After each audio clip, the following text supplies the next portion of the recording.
إن الحمد لله نحمده ونستعينه ونستغفره ونعوذ بالله من شرور أنفسنا ومن سيئات أعمالنا من يهده الله فلا مضل له ومن يضلله فلا هادي له وأشهد أن لا إله إلا الله وحده لا شريك له وأشهد أن محمدًا عبده ورسوله صلى الله عليه وعلى آله وأصحابه يا أيها الذين آمنوا اتقوا الله حق تقاته ولا تموتن إلا وأنتم مسلمون يا أيها الناس اتقوا ربكم الذي خلقكم من نفس واحدة وخلق منها زوجها وبث منهما رجالا كثيرا ونساء واتقوا الله الذي تساءلون به والأرحام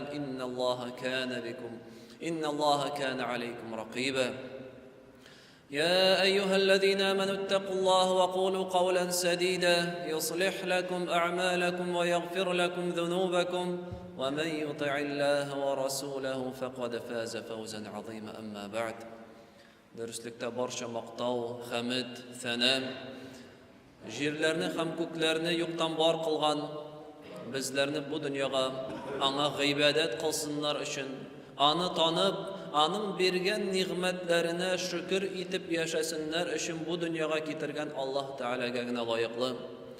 Alloh subhanahu va taolo bizlarni har vaqt, har kunni, har soat, har mezgil o'zining cheksiz ne'matlari, bo'laklari, rizqlari bilan ne'matlantirib, rizqlantirib turadi. Ham eng buyuk ne'matlarning birisi Alloh subhanahu va taolo o'z qullarına jibergan ol iman boyligi, ol din, ol Allohni tonu ham Allohga ishonu. İslam dini bo'yicha yashav mu'min, musulmon bo'luvdan da zo'rroq ham ustunroq ne'mat hech cheksiz yo'q bu dunyoda. Allah subhanahu va taolo bizga aytadi Maida surasida: "Al-yawma akmaltu lakum dinakum wa atmamtu alaykum ni'mati wa raditu lakum al-islam dinan." Bugun men sizga diningizni to'liq komil qildim. Ham sizga bergan ne'matimni to'liqlantirdim. Ham islom dinidan sizdan din bo'laroq rizo bo'ldim deb aytadi. Bu oyatda Alloh subhanahu va taolo o'z dinin, islom dinin ne'mat deb ataydi. G'odigina ne'mat tugul, u narsa to'la ne'mat, ularni to'liqlantirdi. Bu ne'matda agarda bu ne'mat bo'yicha kishi yashay ekan, bu ne'matga u loyiqli ekan, ham anga bu ne'mat din ne'mati berilgan ekan, demak anga to'la ne'mat berilgan, ham andan da buyukroq olaroq din ham ne'mat yo'q. Sizga dinimni, ne'matimni to'liqlantirdim. Ya'ni sizga bu dindan boshqa din kerak tugul. Sizga bu dinda butun narsa anlatilgan, yozilgan, o'rgatilgan, ko'rsatilgan. Sizga boshqa dindan izlarga kerak tugul. Sizga bu dinning payg'ambaridan boshqa payg'ambar kerak tugul. Bu payg'ambar sizga dinni to'lisincha erishtirdi. Bir narsani da qoldirmadi, komil ravishda sizga yetkirdi. Sizga uni ustirga da hamda qiymati turunda da o'ylanirga da kerak tugul. Boritik anga ishonib, aning bo'yicha yashashga tegishli. Shunga da payg'ambarimizni sallallohu alayhi vasallam Alloh Rabbimiz payg'ambarlarning so'nggusi deb aytdi. Ondan boshqa payg'ambar yo'q cheksiz. G'olimlarning so'zlari butunisida bir tildan aytalar: ne'mat eng buyugi ol islom dini. Din bo'yicha yashav, Alloh taolani biluv, hidayat yo'lida bo'luv. Bundan da boshqa zo'rroq, ustunroq, buyukroq ne'mat hech cheksiz yo'q. Ham kim shu ne'mat bo'yicha yashay, kimga shu ne'mat din berilgan, ol eng yaxshi kishilardan bo'lar. Alloh Rabbimiz aytadi: "Innal ladina amanu va amilus solihati ulaika hum khayrul bariyah." Kimlar iymon keltirdi, ham izgi amallar qildi, ular butun xalqlarning eng yaxshisi deb aytdi. Senga boylik berilsa-da, sen eng yaxshi bo'lmaysan. Sen kuch, quvvat bilan da sen eng yaxshi bo'la olmaysan. G'ilming bilan da eng yaxshi bo'la olmaysan. Darajang bilan da sening degina yuqori darajada bo'lmasan, agarda dining yo'q ekan, sen eng yaxshi bo'lmaysan. Eng yaxshi kishi shul кем иман китерде, дин буенча яшәде һәм изге гамәлләр кылды. Һәм икенче ягында киресенчә, кемнәр бу нигъмәттән мәхрүм булганнар, кемнәр диннән ераклар, улаика хум шаррул бария дип әйтте Аллаһ Тәгалә. Алар иң кабахат, иң начар кешеләр дип әйтте. Диннән ерак, дин нигъмәтеннән, иман тат ләззәтеннән ерак булганнар, алар иң начар мәхлуклар дип әйтте Аллаһ Субханаһу ва Тәгалә. Әйе, бу ислам дине зур нигъмәт. Ислам дине дин буенча яшәгән кеше ул фәрештәләрдән дә өстен югары дәрәҗәләргә күтәрелә. Ә кем диннән ерак булып үзенең нәфсенә ияреп яши икән, ул хайваннардан да түбән дәрәҗәгә төшә һичшиксез. Ләкин кызганычка каршы адәм баласы, кеше шушы нигъмәтнең никадәр зур, бөек икәнлеген аңламый, уйланмый һәм кадерен белми.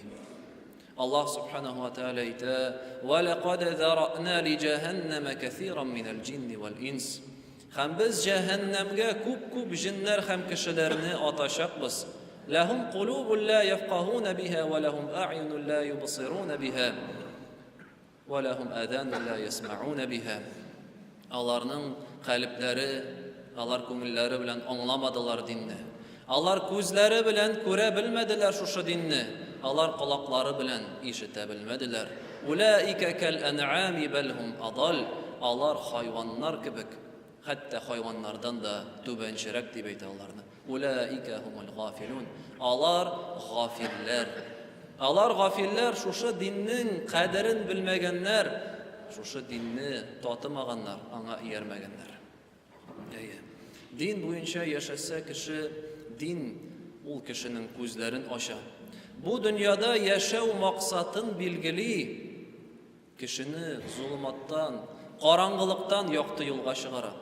Аны гафиллек йокысыннан уята. Дин кешенең сәламәтлеген, акылын, малын, намусын, нәселен саклый. Һәм шушы нәрсәләрне саклау өчен диндә бөтен кануннар куелган. Тормышның барча якларын төзәтә безнең дин.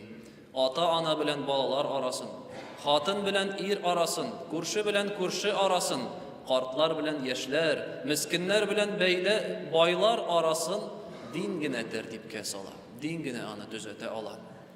Дин тоткан кеше тормышның тәмен татый, бәрәкәтен күрә, күңел тынычлыгын, бәхет сәгадәттә яши. Килгән авырлыклар, сынауларны, афәтләр һәм югалтуларны ул җиңеллек белән үткәрә. Әмма дә ләкин кызганычка каршы әйткәнебезчә, күп кеше, диндә булган кеше моның турында уйланмый. Ни кадәр байлыкка ия булганлыгына ул шуны белми, аңламый һәм шуның турында уйланмый, кадерен белми.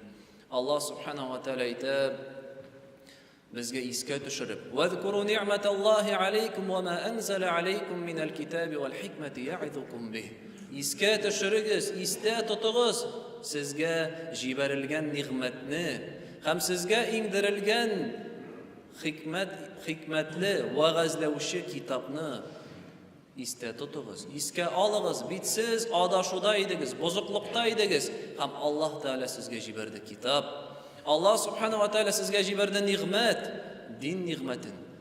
Моны нигә сез онытасыз, истә тотыгыз дип әйтә.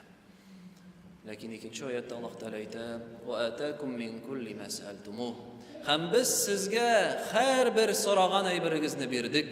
Һәрбер сораган кул белән күтәрепме Аллаһ Тәгалә. Яисә һәрбер омтылган, теләгән әйберне Аллаһ Тәгалә безгә бу дөньяда бирде. Байлыкка, малга омтылган кешегә Аллаһ Тәгаләне бирә.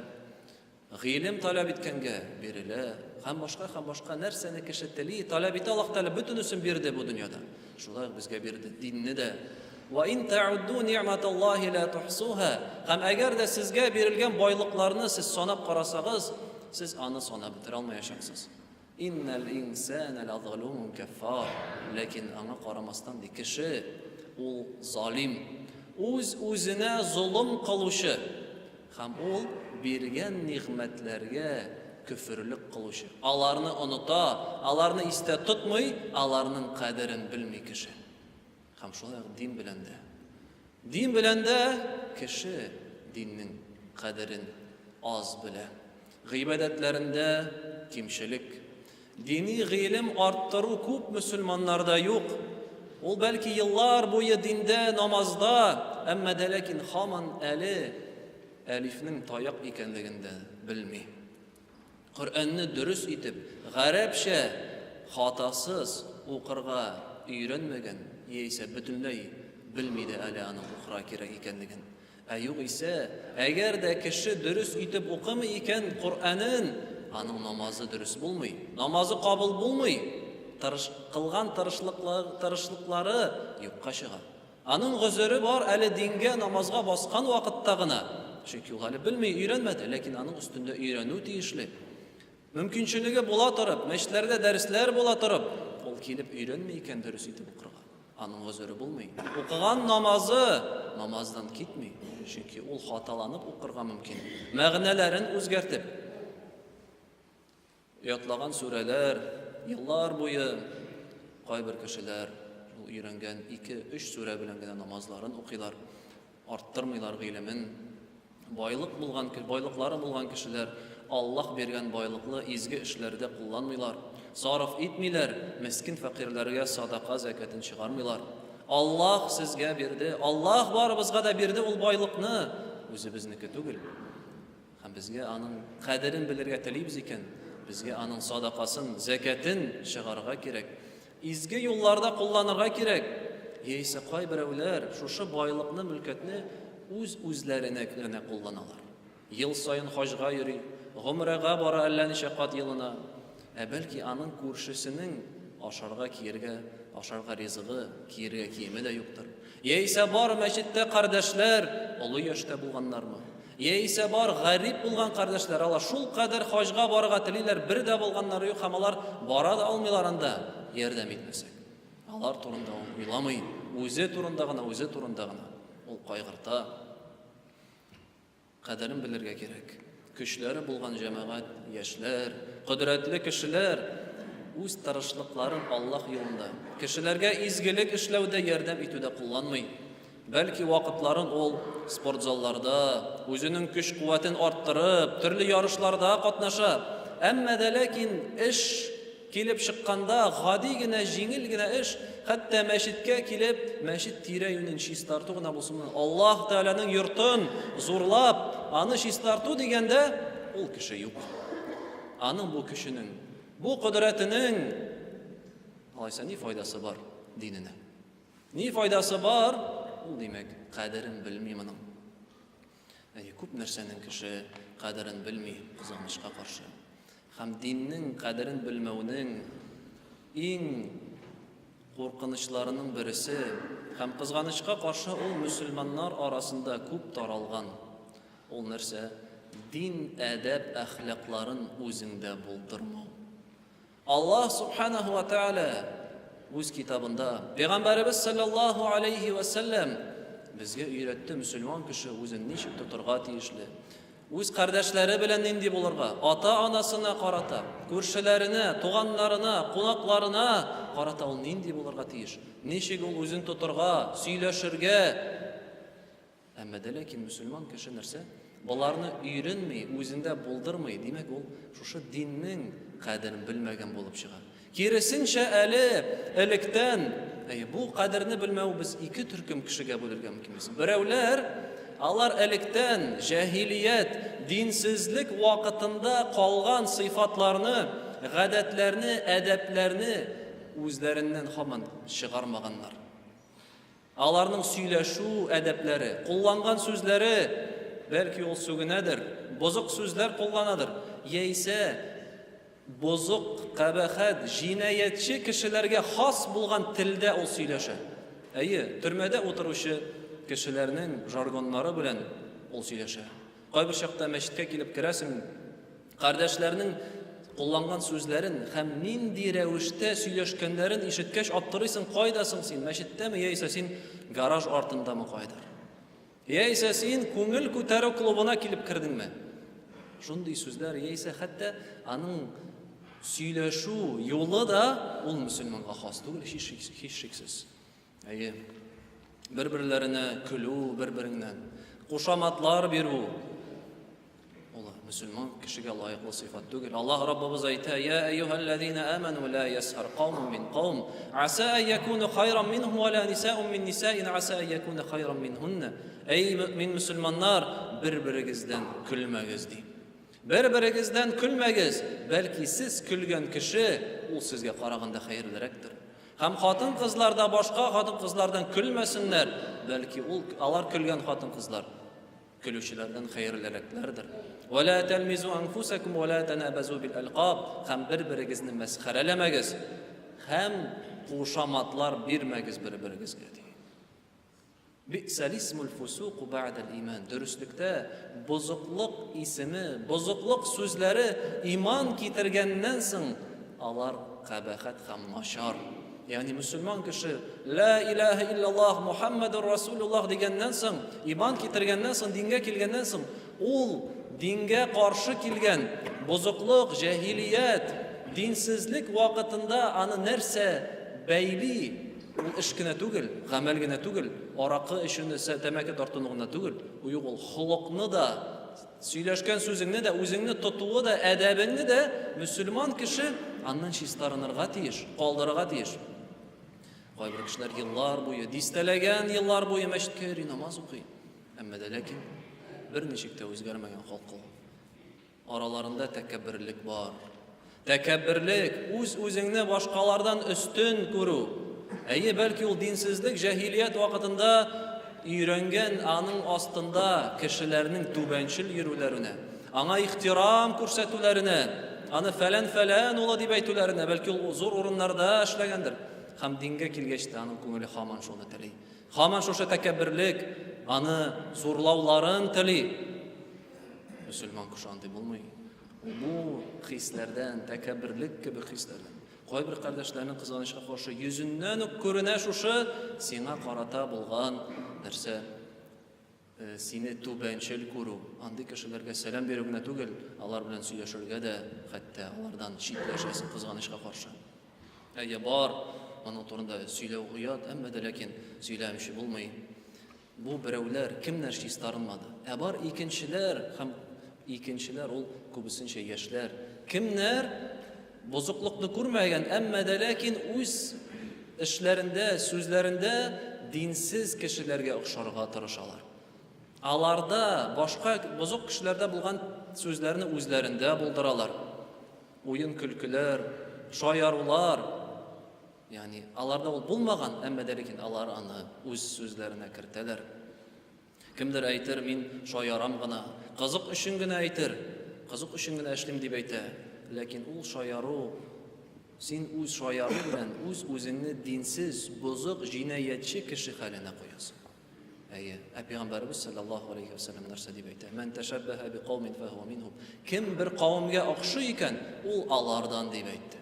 Син шушы халкың белән үзеңне җинданда утыручы, җинаятьче кебек тотасың икән, яисә урамда кешеләргә зулым кылып, рәнҗетеп йөрүче кеше кебек үзеңне тотасың икән халкың белән, телеңдә, сүзеңдә, син шулар белән дип әйтте Пәйгамбәрбез саллаллаһу алейхи ва саллям. Кемнәргә син охшадың, син шулар белән.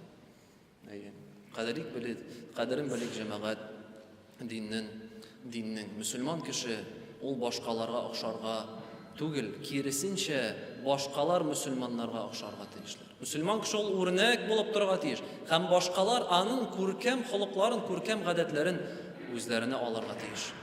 Мөселман кеше үз диненнән уялып, башка гадәтләргә кызыгарга түгел.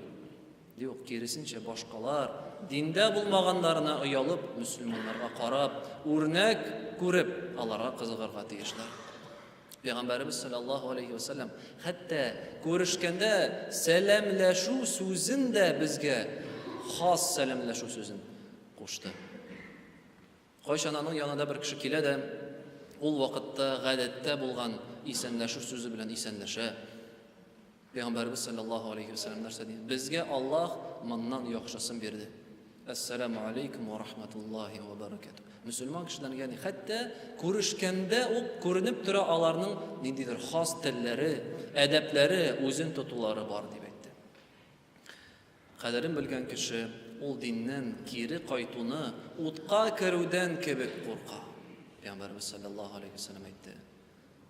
Kim kiri cahiliyetke, bozuklukka qaytırga tili, yani Müslüman kişi şu bozuklukka dinden kituden korka, utqa kererge korkkan kebek.